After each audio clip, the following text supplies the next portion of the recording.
the unseen visitor.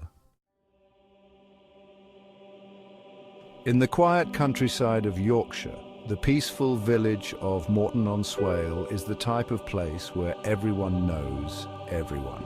It's a serene spot known for its rolling green fields and tight-knit community. But in the winter of 1972, the village was shaken by a series of horrifying events that would leave lasting scars on its residents and create a legacy of fear that lingered for generations.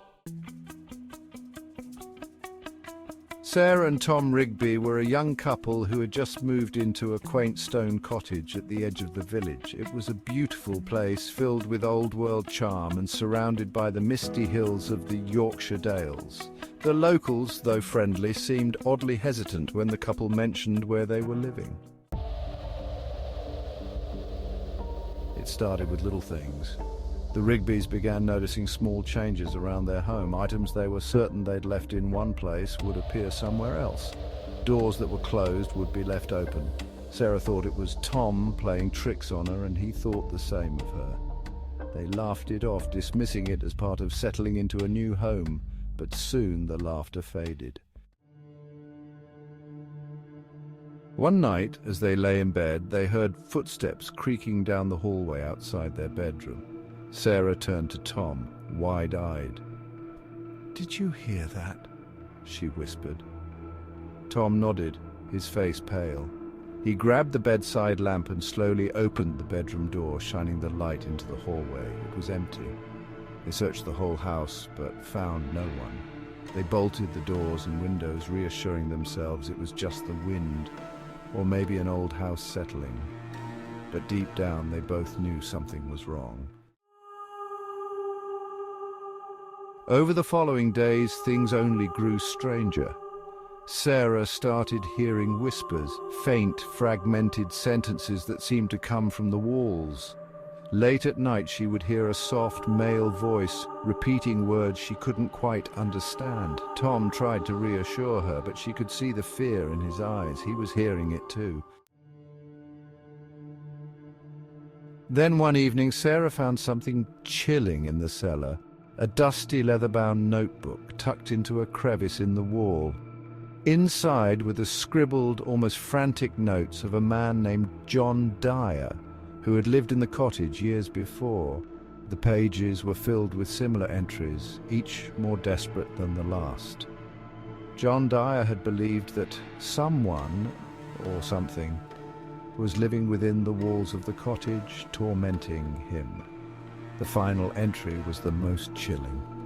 Sarah was trembling by the time she finished reading, and when she showed Tom, he looked like he'd seen a ghost.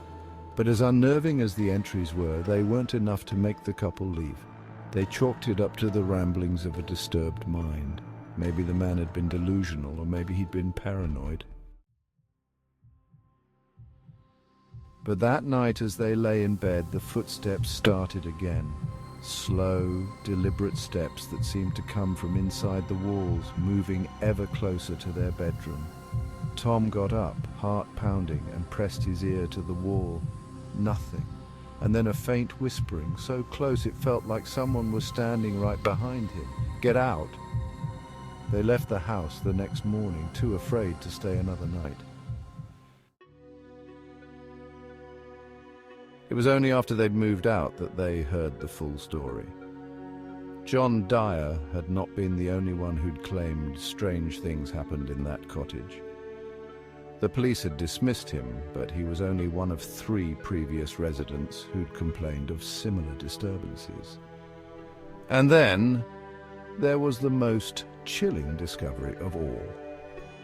In 1946, a man named Harold Griggs had been arrested for the murders of 5 people across the Yorkshire region. Griggs was known for hiding his victims' bodies in the walls of his own home before disposing of them elsewhere. Before his capture, he had rented a small cottage in Morton-on-Swale. It was the same cottage the Rigbys had lived in. Some believe that Griggs left a part of himself there, haunting the walls where he had once hidden his victims. Others think his victims, the unseen visitors, lingered, forever trapped within the stone walls of the house.